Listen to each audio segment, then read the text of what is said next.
Hello friends, स्वागत है आप सभी का मेरे इस नए और शानदार वीडियो में। आज के इस वीडियो में हम बात करने वाले हैं कि Bihar Beltron data entry operator का फॉर्म कैसे भरेंगे। इस वीडियो में मैं आपको एक स्टेप बाय स्टेप एक लाइव फॉर्म फिल करके बताने वाला हूं, ताकि आप फॉर्म भरते समय किसी प्रकार गलती ना करें।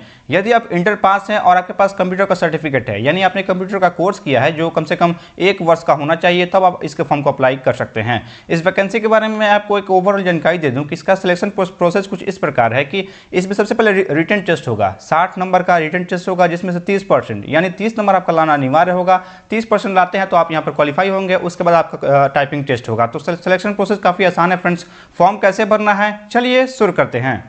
तो इसके लिए आपको करना क्या है कि मैंने इस वीडियो के डिस्क्रिप्शन में एक लिंक दिया है, उस लिंक पे आप क्लिक करेंगे और डायरेक्ट इसके बेल्ट्रॉन के ऑफिशियल वेबसाइट पर आ जाएंगे। आप देख सकते हैं यहाँ आने के बाद आपको कुछ ऐसा इंटरफेस देखने को मिल जाएगा। लॉगिन वाला सेक्शन भी आपको देखने को मिल जाएगा। यदि आप नए कैंडिडेट है, आपने कभी रजिस्ट्रेशन नहीं किया है, तो आपको फॉर्म अप्लाई करने के लिए सबसे पहले अपना रजिस्ट्रेशन करना पड़ेगा। रजिस्ट्रेशन करने के लिए आप यहाँ देख सकते हैं लॉगिन के नीचे रजिस्टर हियर, इसके ऊपर आपको क्लिक कर देना है, रजिस्टर हियर के बटन पे। और क्लिक करते ही आपके सामने यहाँ पर रजिस्ट्रेशन का टैब खुल के आ जाएगा, जिसमें आपको अपने बेसिक डिटेल्स को फिल करके अपना रजिस्ट्रेशन कंप्लीट कर लेना है। आप देख सकते हैं मेरा फॉर्म यहाँ पर ओपन हो रहा है। यहाँ पर देख सकते हैं कुछ ये 100% हो जाएगा तो आपका यहाँ पर प्रोसेस चालू हो जाएगा। तो हम 100% होने का यहाँ पर वेट कर लेते हैं। तो मेरा यहाँ 100% हो गया और देख सकते हैं इंस्ट्रक्शन खुल के आज आ गया है। इसे आपको क्लोज कर देना है। क्लोज करते हैं यहाँ पर देख सकते हैं प्राइवेसी और नोटिस भी देखने को मिल जाएगा। आप शायद इसे पढ़ भी सकते हैं और आई एग्री पे ऊपर आप क्लिक करेंगे। क्लिक करते हैं यहाँ पर देख सकते हैं आपके सामने फॉर्म खुल के आ जाएगा। बारी बारी से आपको अपने बेसिक डिटेल्स को यहाँ फिल करना है। चलिए हम भरना स्टार्ट करते हैं। सबसे पहले यहाँ पूरा कैंडिडेट का फर्स्ट नेम, जो भी आपका नाम का फर्स्ट नेम होगा, अपने नाम का फर्स्ट नेम यहाँ लिखेंगे, यहाँ मिडिल नेम लिखेंगे और यहाँ पर लास्ट नेम लिखेंगे। यदि आपके नाम में कोई मिडिल नेम नहीं है तो आप इसे छोड़ सकते हैं। मिडिल नेम का कोई दिक्कत की चीज़ नहीं है। सपोज कि आपका नाम है दीपक कुमार भारती। दीपक हो गया आपका फर्स्ट नेम और कुमार हो गया मिडिल नेम और आपका लास्ट नेम हो गया सेम। तो कुछ इस प्रकार से आपको यहाँ नाम भर देना है। और केवल आपका दीपक कुमार नाम है तो आप केवल दीपक कुमार यहाँ पर लिख देंगे। फर्स्ट नेम दीपक हो गया और कुमार हो गया लास्ट नेम, आप मिडिल नेम को ऐसे छोड़ देंगे। तो आई होप कि ये चीज़ आपको क्लियर हो गई होंगी। आगे बढ़ते हैं। यहाँ पर पूछ रहा है कि have you ever change name. यदि आपने कभी अपना नाम चेंज करवाया है तो आप इसे यस करेंगे और अपने चेंज हुए नाम को यहाँ पर लिखेंगे। यदि आपने अपना नाम चेंज नहीं करवाया तो आप नो करेंगे। ये चीज़ आपको रीचेबल मिल जाएगी। यहाँ पर आपको डेट ऑफ बर्थ बताना है। यहाँ क्लिक करना इस कैलेंडर से, जो भी आपका डेट ऑफ बर्थ होगा अपने डेट ऑफ बर्थ को यहाँ पर चूज कर लेना है। तो पहले आपको यहाँ पर सन चूज करना है और फिर मंथ चूज करना, उसके बाद डेट यहाँ चूज कर लेना है। तो कुछ इस प्रकार से डेट यहाँ पर डेट ऑफ बर्थ चूज कर लेनी है और बगल में आप जितना भी आपका एज होगा वो कैलकुलेट होकर यहाँ पर आ जाएगा ऑटोमेटिकली। इसके बाद नीचे आते हैं, यहाँ पर कह रहा है जेंडर, जो भी हो आप मेल है या फिर फीमेल है, आपको अपने अकॉर्डिंग यहाँ पर जेंडर चूज कर लेना है। इसके बाद आपको अपना मोबाइल नंबर लिखना है। मोबाइल नंबर दोबारा डाल के यहाँ पर कंफर्म कर लेना है। इसके बाद कोई अल्टरनेट मोबाइल नंबर देना चाहते हैं आप यहाँ दे सकते हैं, अदरवाइज आप इसे छोड़ सकते हैं। ये मैंडेटरी चीज़ नहीं है। इसके बाद आपको अपना ईमेल आईडी यहाँ लिखना है। ईमेल आईडी को दोबारा से लेके यहाँ पर कंफर्म कर लेना है। इसके बाद जनरेट ओटीपी के ऑप्शन पे क्लिक करेंगे। इसके बाद आप देख सकते हैं इस कैप्चा कोड को जैसा है वैसा यहाँ पर लिख करके इस सबमिट के ऊपर आपको क्लिक कर देना है। सबमिट पे क्लिक करते हैं यहाँ पर देख सकते हैं kindly use OTP received on your mobile number और ईमेल एड्रेस। अब होगा क्या कि आपके मोबाइल नंबर पर एक ओटीपी सेंड किया जाएगा। उस ओटीपी को यहाँ लिखेंगे और वैलिडेट ओटीपी पे आपको क्लिक कर देना है। ओटीपी डालने के बाद आप नीचे स्क्रॉल करेंगे और यहाँ पर देख सकते हैं आपको इसे डिक्लेयर कर देना है। इस बॉक्स को टिक आउट कर देना है और इस कैप्चा कोड को जैसा है वैसा यहाँ पर लिख करके रीवेरीफाई के ऊपर आपको क्लिक कर देना है। इतना करते ही आप देख सकते हैं जितनी भी जानकारी आपने दी है रजिस्ट्रेशन करते वो यहाँ पर शो हो जाता है। इन सारे बॉक्स को आपको बारी बारी से टिक आउट कर लेना है कि हाँ मेरे द्वारा दिए गए सारी चीज़ें यहाँ पर सही है। तो आपको इसे डिक्लेयर कर देना सारी चीज़ों को और डिक्लेयर करने के बाद आपको सबमिट के ऊपर क्लिक करना है। सबमिट करते यहाँ पर देख सकते हैं the information one submitted can not be modified, click okay if you have verified. यानी कि एक बार आप सबमिट कर देते हो तो आप एडिट वगैरह नहीं कर पाएंगे। तो आपको अपनी चीज़ों को काफ़ी सावधानीपूर्वक भरनी है। आपको इसे ओके कर देनी है। ओके करते ही आप चले जाएंगे अगले स्टेप पर। अगले स्टेप में यहाँ पर देख सकते हैं रजिस्टर्ड सक्सेसफुली, यानी आपका रजिस्ट्रेशन यहाँ पर सक्सेसफुली हो गया है। आपका यहाँ पर रजिस्ट्रेशन नंबर भी देखने को मिल जाता है। और नीचे यहाँ देखेंगे an email and SMS has been send containing registered number and login ID. और आपके ईमेल आईडी या फिर मोबाइल नंबर दोनों में से किसी एक पर यहाँ पर यूजर आईडी और पासवर्ड चला जाएगा और उस यूजर आईडी पासवर्ड का यूज करके अब आपको लॉगिन करना है। लॉगिन करने के लिए आप सबसे पहले इसे कट कर देंगे, क्लोज कर देंगे और क्लोज से आपकी जानकारी यहाँ पर कुछ शो हो जाएंगी। इसके बाद आप करेंगे कि ऊपर देख सकते हैं एक ऑप्शन गो टू एप्लीकेशन, इसके ऊपर क्लिक करेंगे। इतना करने के बाद आपके सामने इंस्ट्रक्शन खुल के आ जाएगा। आपको इसे क्लोज कर देना है। और जो आपके नंबर पर रजिस्ट्रेशन नंबर पासवर्ड गया है ना फ्रेंड्स, यदि फ्यूचर में जब भी आपको लॉगिन करना होगा अपने फॉर्म का स्टेटस चेक करना या फिर किसी चीज़ करने के लिए, तो उसी रजिस्ट्रेशन नंबर पासवर्ड को यूज़ करके आपको लॉगिन करना है। तो यहाँ पर देख सकते हैं दोबारा लॉगिन करने की आवश्यकता नहीं है। आप नीचे स्क्रॉल करेंगे और बारी बारी से इतनी चीज़ें आपको यहाँ पर करना होगा। इसके बाद आप देखेंगे यहाँ पर आपकी कुछ जानकारी यहाँ पर शो हो जाती है। इसके बाद यहाँ पूछा मैरिटल स्टेटस, यहाँ क्लिक करेंगे और आप मैरिड है या फिर अनमैरिड है तो आपको अपने अकाउंट यहाँ पर चूज कर लेनी है। इसके बाद आपको अपना फादर नेम को यहाँ लिखना है और कोई मैरिड महिला है तो यहाँ पर अपने हस्बैंड का नाम लिखेगी। इसके बाद आपको अपना मदर का नाम यहाँ पर लिख देना है और बाकी चीज़ आपको यहाँ पर शो हो जाएंगे। आप नीचे स्क्रॉल यहाँ देख सकते हैं, यहाँ कह रहा है पोस्ट डिटेल। यहाँ पोस्ट डिटेल में आपको देखने को मिल जाएगा कौन सा पोस्ट के लिए आप आवेदन दे रहे हैं, तो डाटा एंट्री ऑपरेटर यहाँ देखने को मिल जाता है। इसके बाद आप नीचे देखेंगे यहाँ कैंडिडेट डोमिसाइल इन कैटेगरी डिटेल्स, यहाँ पर नेशनलिटी इंडियन रहेगा, इसे चूज कर लेंगे। इसके बाद यहाँ पूछा है are you domicile of Bihar, यदि आप बिहार का निवासी हैं तो आप इसे यस करेंगे और यस करते ही यहाँ पर देख सकते हैं आपका रिजर्वेशन यहाँ पर कैटेगरी के देखने को मिल जाएगा। रिजर्वेशन कैटेगरी यहाँ करेंगे और यहाँ क्लिक करेंगे और आप कौन से कैटेगरी से बिलोंग करते हैं। यदि आप बिहार के निवासी हैं तभी आपको यहाँ पर रिजर्वेशन मिलने वाला है। यदि अदर स्टेट के हैं तो आपको रिजर्वेशन नहीं मिलेगा, आपका अकाउंट जनरल में होगा। मैं उसके बारे में भी आगे बताऊंगा। तो यहाँ पर देख सकते हैं कौन से कैटेगरी के यहाँ जनरल है, ईडब्ल्यू से BC1 है, BC2 जो भी आपको अपनी कौन यहाँ पर अपनी जाति को यहाँ पर चूज कर लेनी है। जैसे सपोज कि हम BC1 यहाँ पर चूज कर लेते हैं। इसके बाद आप नीचे आएंगे, यहाँ पर क्या है कैटेगरी सर्टिफिकेट डिटेल्स, यहाँ पर आपको जाति प्रमाण पत्र का जानकारी बतानी होगी। सबसे पहले यहाँ पूछा सर्टिफिकेट इशूइंग अथॉरिटी, कौन सा अथॉरिटी ने आपका प्रमाण पत्र बनाया है, तो आप यहाँ पर लिखेंगे RO लेबर या फिर SDO लेबर जो भी हो आपको अपने को यहाँ पर लिख देनी है। इसके बाद सर्टिफिकेट इशू डेट, कौन सा डेट को आपने सर्टिफिकेट अपना बनाया है उस डेट को यहाँ से चूज कर लेना है। इसके बाद कैटेगरी सर्टिफिकेट सीरियल नंबर, जो भी आपके सर्टिफिकेट नंबर होगा ना, आपके सर्टिफिकेट पर आपका नंबर मिल जाता है, सीरियल नंबर उस नंबर को यहाँ लिखेंगे। इसके बाद आप नीचे आएंगे, यहाँ पर देखेंगे डोमिसाइल सर्टिफिकेट, आपको अपने निवास प्रमाण पत्र की जानकारी यहाँ बतानी होगी। यहाँ पर क्लिक करेंगे और सबसे पहले अथॉरिटी बताना है, कौन सी अथॉरिटी ने आपका निवास प्रमाण पत्र जारी किया है। RO लेबर या फिर SDO लेबर आपको अपनी कौन यहाँ पर लिख देनी है। इसके बाद date of issue of domicile, यहाँ क्लिक करेंगे और कैलेंडर से आपको अपना डेट चूज कर लेना है, कौन सा डेट को आपने निवास प्रमाण पत्र बनवाया है। इसके बाद डोमिसाइल सर्टिफिकेट सीरियल नंबर, यहाँ पर आपको अपने सर्टिफिकेट नंबर को यहाँ पर लिख देनी है। लिखने के बाद यदि ये सारी चीज़ें किनको देनी है, जैसे जाति प्रमाण पत्र यहाँ और निवास प्रमाण पत्र वहाँ यहाँ, तो मतलब जो बिहार के निवासी होंगे वही हमने चूज किया ना, are you domicile of Bihar. यदि आप बिहार का निवासी नहीं होंगे, किसी और कैटेगरी से आते हैं, सपोज कि आप यहाँ पर देखेंगे और इसी के अलावा जो भी आप चूज करते हैं BC1 BC2 ST, तो इसी के अकॉर्डिंग आपको निवास प्रमाण पत्र और जाति प्रमाण पत्र की जानकारी आपको बतानी पड़ती। और सपोज कि आप किसी अदर स्टेट से फॉर्म भर रहे हैं, बिहार के निवासी नहीं है, तो आप सिंपल इसे नो करेंगे और इनमें से कोई चीज़ आपसे नहीं मांगी जाएगी। यहाँ ना ही निवास और ना ही जाति, मतलब निवास और जाति केवल उन्हीं को देनी है जो मतलब बिहार के निवासी होंगे, अदर स्टेट वाले यहाँ पर जनरल में काउंट होंगे। नो करेंगे और यहाँ पर कौन से स्टेट से अपनी बिलोंग करते हैं अपने स्टेट का नाम चूज कर लेनी है। इसके बाद रिजर्वेशन कैटेगरी में यहाँ क्लिक करेंगे और केवल जनरल ही आएगा। मैंने शुरू में ही बताया कि यदि आप अदर स्टेट से फॉर्म भर रहे हैं बिहार के अलावा किसी अदर स्टेट से, तो आपका अकाउंट यहाँ पर जनरल में होने वाला है, आपको किसी प्रकार का यहाँ पर रिजर्वेशन नहीं मिलने वाला। तो आप अपने कौन यहाँ पर चीज़ों को देख लेंगे।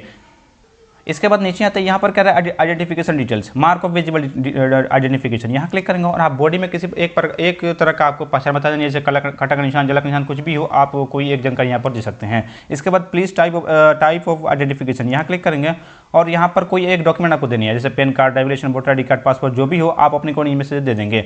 सपोज के बाद आधार कार्ड देना चाहते हैं तो एनी अदर ID कार्ड पर चूज करेंगे और आपको करना क्या है कि आपको अपना आधार नंबर यहाँ पर दे सकते हैं इस ऑप्शन को चूज करके। ID टाइप में आधार कार्ड लिख देंगे, यहाँ आधार कार्ड का नंबर लिखेंगे, इस कैप्चा कोड को इस टर्म्स को यहाँ पे एक्सेप्ट करेंगे और सेव नेक्स्ट के ऊपर क्लिक करेंगे। यदि आप पैन कार्ड चूज करते हैं, पैन कार्ड को यहाँ पर चूज करेंगे और आपको अपना यहाँ पर पैन नंबर लिखना है और नेम ऑफ पैन कार्ड, जो आपके पैन कार्ड पर जैसे आपका नाम होगा अपने पैन कार्ड को यहाँ लिखेंगे और इस बॉक्स को टिक आउट करेंगे और सेव नेक्स्ट पे क्लिक करेंगे। मतलब जो आप ID चूज करेंगे उसका यहाँ पर नंबर आपको देना पड़ेगा।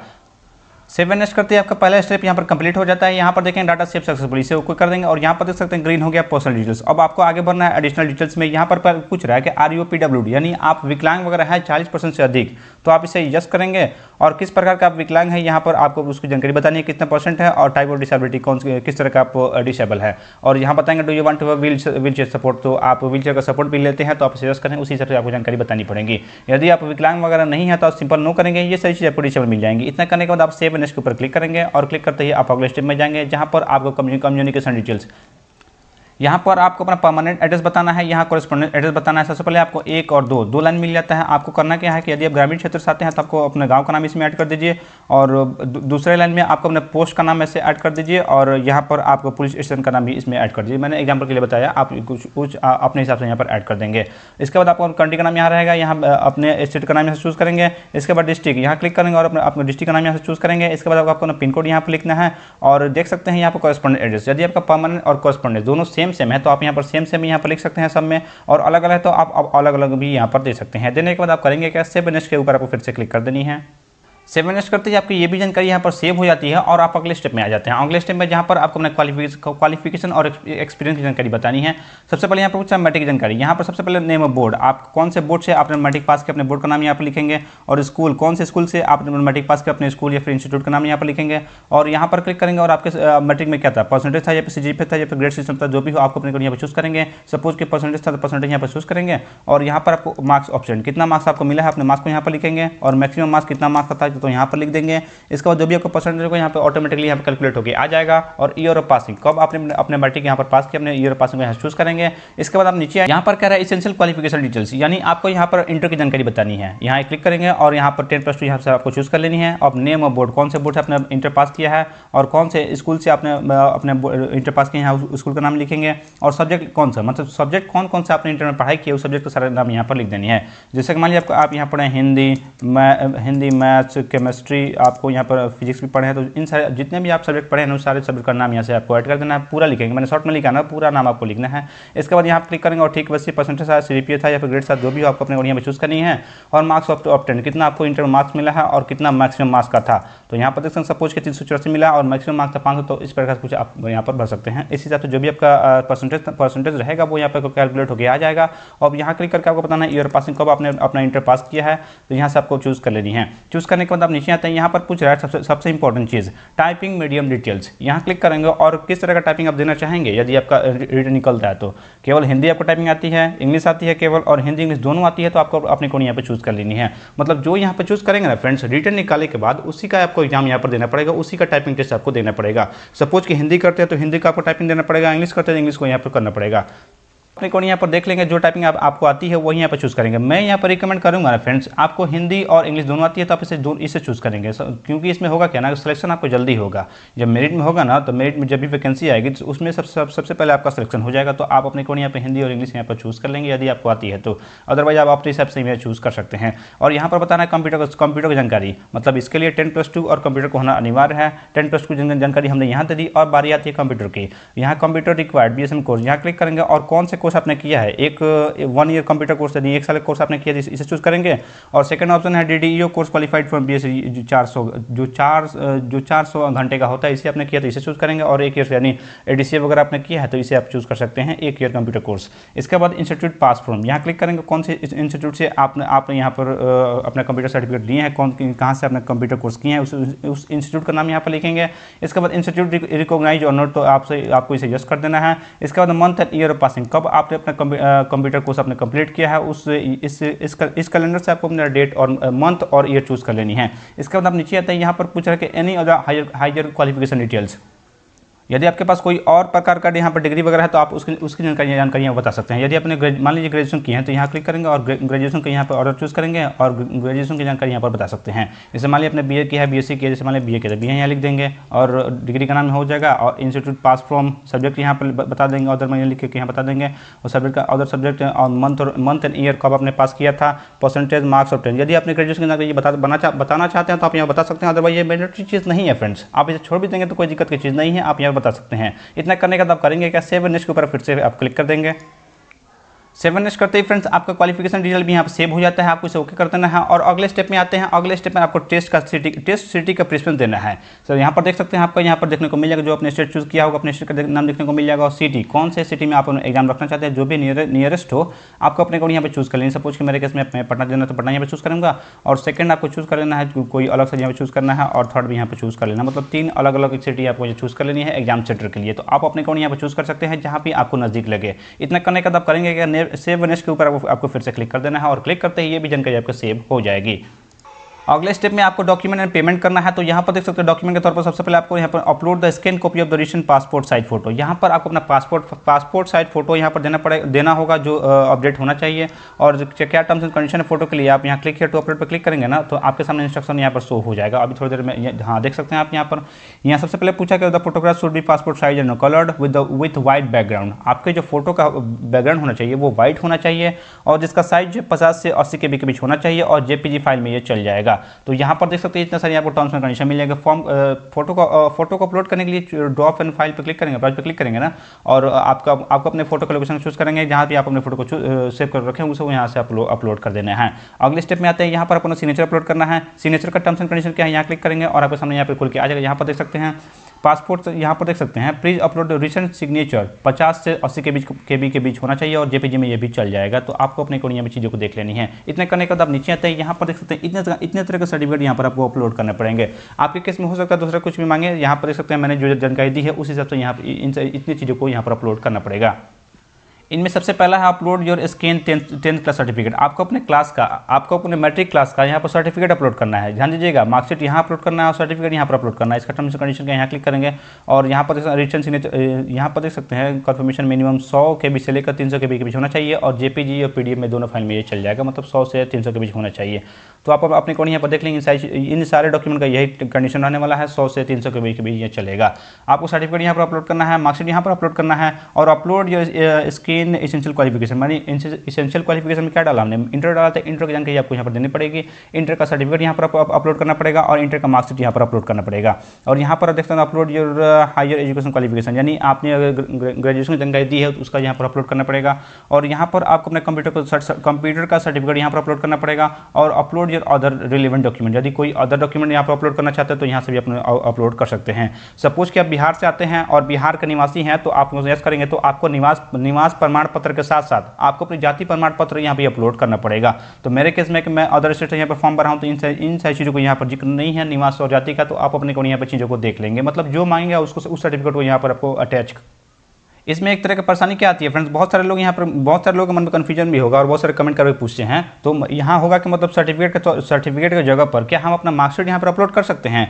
तो ऐसा नहीं है फ्रेंड्स, आपको मार्कशीट करना ही है, लेकिन आपको सर्टिफिकेट की जगह सर्टिफिकेट अपलोड करना है और मार्कशीट की जगह मार्कशीट अपलोड करना है। यदि आप अपने कॉलेज से नहीं उठाएं अपना सर्टिफिकेट तो जाकर पहले अपने कॉलेज से अपना सर्टिफिकेट उठा लीजिए, उसके बाद फॉर्म अप्लाई कीजिए, क्योंकि फॉर्म लंबे समय तक चलने वाला है, लंबा समय आपको मिल जाता है, आपके पास काफ़ी समय है। तो आप कॉलेज या फिर स्कूल से अपना यहाँ पर मैट्रिक या फिर इंटर जो भी हो, आपको अपने सर्टिफिकेट पहले उठा लेना है, उसके बाद ही फॉर्म अप्लाई कीजिए, क्योंकि इसमें दोनों मांग रहा है, सर्टिफिकेट और मार्कशीट दोनों मांग रहा है। तो आप अपनी को यहाँ पे चीज़ों को देख लेंगे। इतना करने के बाद आप नीचे आते हैं, यहाँ पर देख सकते हैं आपका पेमेंट यहाँ पर शो हो जाएगा। आपके क्राइटेरिया के हिसाब से जो भी पेमेंट होगा वो यहाँ पे पेमेंट शो हो जाता है। इसके बाद पेमेंट मोड में ऑनलाइन इसे चूज करेंगे, केवल ऑनलाइन का ऑप्शन है। इसके बाद इन सारे बॉक्स को टिक आउट करेंगे, बारी बारी सारे बॉक्स को टिक आउट करेंगे और इसके चेकआउट को जैसा है वैसा यहाँ पर क्लिक करके प्रीव्यू के ऊपर आपको क्लिक कर देनी है। प्रीव्यू के बटन पर क्लिक करते ही देख सकते हैं आपका फॉर्म का प्रीव्यू यहाँ पर खुल के आ जाएगा और जितनी भी जानकारी आपने अभी तक दी है वो सारा यहाँ पर शो हो जाता है। अगर किसी प्रकार का गलती हो गया तो आप अभी भी सुधार सकते हैं, अदरवाइज आपको लगता है सब चीज़ सही है तो आप इसे ओके करेंगे और यहाँ पर आप फिर से बैक चले जाएंगे। और इतना करने के बाद फॉर्म को फाइनल सबमिट करने के लिए फ्रेंड्स होगा क्या ना कि आपको जितने भी डॉक्यूमेंट आपने अपलोड किए वो सारा आपको व्यू करके देखना होगा, तभी आप सबमिट कर पाएंगे। यहाँ पर देखेंगे ना, आप सबमिट करने जाएंगे तो इस होगा ही नहीं। आप व्यू अपलोड फोटो, इस पर आप क्लिक करेंगे, जो भी फोटो आपने अपलोड किया है ना उस सारे को आपको देखना पड़ेगा, उस सब चीज़ को आपको बारी बारी देखना पड़ेगा, सबको व्यू करके आपको देखना होगा। सब व्यू करेंगे उसके बाद आपको सबमिट होगा। चलिए फटाफट अपना व्यू कर लेते हैं। व्यू करने के बाद आप नीचे आएंगे, स्क्रॉल करेंगे और जैसा कैप्चा कोड है वैसा यहाँ पर लिख करके आपको सबमिट के ऊपर आपको क्लिक कर देना है। सबमिट करते ही आप देख सकते हैं आप पेमेंट गेटवे पर आ जाएंगे और यहाँ से आपको बहुत सारे ऑप्शन मिल जाते हैं, credit card, debit card, internet banking, wallet, QR code, UPI. जिससे भी आप पेमेंट करना चाहे कोई एक ऑप्शन चूज करेंगे और पेमेंट जमा करेंगे। सपोज कि आप यूपीआई से करना चाहते हैं, यूपीआई पे क्लिक करेंगे और मेक पेमेंट पर क्लिक करेंगे और आपको अपना यूपीआई आईडी डालकर अपना पेमेंट कर लेना है। तो इस तरीके से हमने जाना फ्रेंड्स कि Bihar Beltron data entry operator का फॉर्म कैसे भरेंगे। उम्मीद है आपको वीडियो पसंद आई होगी। पसंद आई हो तो वीडियो को लाइक कीजिए, चैनल को सब्सक्राइब कीजिए और अपने दोस्तों के साथ शेयर कीजिए। आज के लिए बस इतना ही, मिलते हैं किसी नेक्स्ट वीडियो में। Thank you for watching.